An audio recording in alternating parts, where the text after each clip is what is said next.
अजीत की रेलगाड़ी 8 घंटे लेट थी। क्या करे? टिकट घर से टिकट लेते वक्त रेलगाड़ी को महज 1 घंटा लेट बताया गया था। अब एक के बाद एक हो रही अनाउंसमेंट से रेलगाड़ी 8 घंटे लेट थी। टिकट वापस करने पर 10% किराया कट जाता। बस स्टैंड जाने पर 50 रुपए खर्च होते, साथ ही समय ज्यादा लगता। टी स्टॉल पर चाय की चुस्की लेता अजीत अभी सोच ही रहा था कि वो क्या करे, तभी उसका मोबाइल फोन घर आया। फोन अजीत की पत्नी का था। तुम बस से चले आओ, देखता हूँ, अजीत बोला।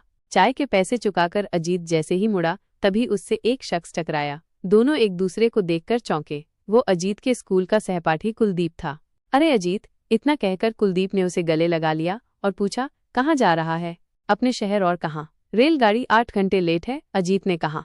मेरे होते क्या दिक्कत है? कुलदीप बोला। मगर तू तो मालगाड़ी का ड्राइवर है, अजीत ने कहा। तो क्या, मेरे साथ इंजन में बैठ जाना। तेरे शहर से ही होकर गुजरना है। मेरे पास टिकट भी है, वापस करा, तेरा किराया भी बचेगा।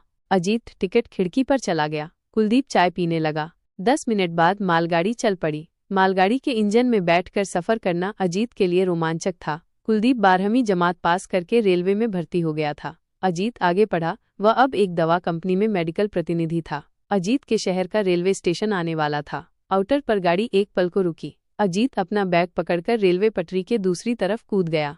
अजीत रेलवे लाइन के एक तरफ बनी पगडंडी पर आगे बढ़ा। रेलवे स्टेशन का चौराहा अभी दूर था। उसने अपना मोबाइल फोन निकाला और पत्नी को फोन मिलाया। फोन स्विच ऑफ था। चौराहे पर कई ऑटो रिक्शा खड़े थे। अजीत एक ऑटो रिक्शा में बैठ गया। कॉलोनी के बाहर सन्नाटा पसरा था। अजीत ग्राउंड फ्लोर पर बने अपने फ्लैट के बाहर पहुंचा। वो घंटी बजाने को हुआ कि तभी उसके कानों में किसी अनजान मर्द की आवाज गूंजी।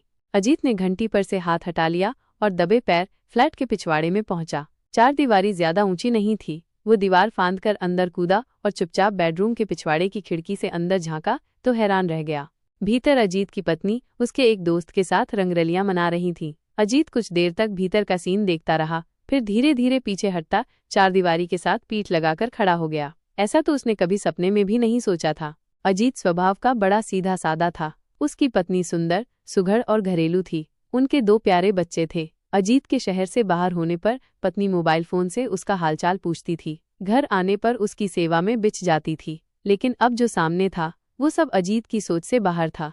अजीत का माथा गुस्से से भिनभिनाने लगा था। वो बौखलाया हुआ सा इधर उधर देखने लगा। लॉन में एक खुरपा पड़ा था। वो झुका और खुरपा उठा लिया। अजीत हाथ में खुरपा थामे आगे बढ़ा। कमरे के बंद दरवाजे को हल्के से थपथपाया। सिटकिनी लगी थी। उसने कंधे का एक तगड़ा वार किया। दरवाजा खुलकर एक तरफ हो गया।